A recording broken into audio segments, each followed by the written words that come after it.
Given that the story of Heavy Rain takes place in a very realistic universe, the action sequences had to be as realistic as possible.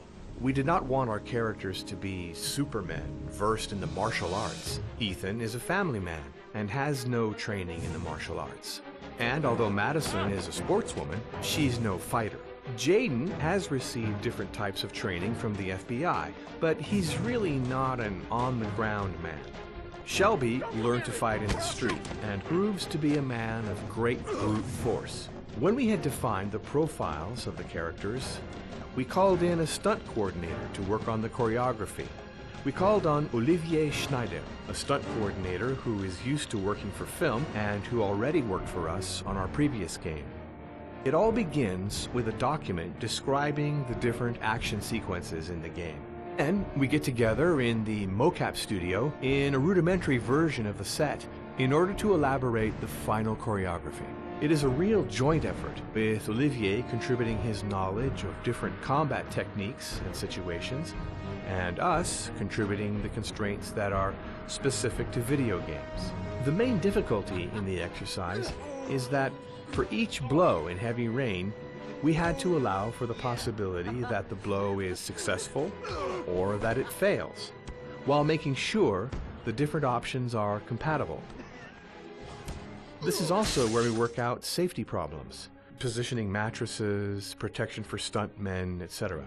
When it comes to shooting the choreography, everything has been worked out. All the stuntmen have to do is give it all they can. The action sequences in Heavy Rain were a great pleasure for the camera team to direct. The variety of situations, from car chases to close combat and gunfights, make it a pure pleasure for us movie lovers. These are very interesting sequences to film, and a game like Heavy Rain allows us to explore a whole range of situations, all of which are very different.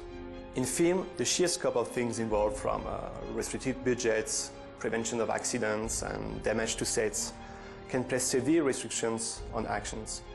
Once a scene has been filmed, it is rare to be able to reshoot it. Curiously enough, the advantage of video games lies in the non-spontaneity of the filming.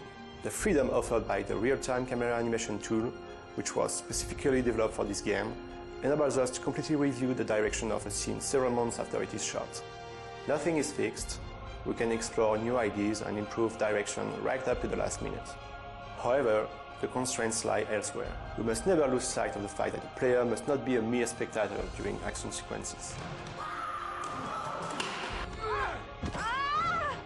Having spectacular action is not enough. The player must feel completely immersed in the experience.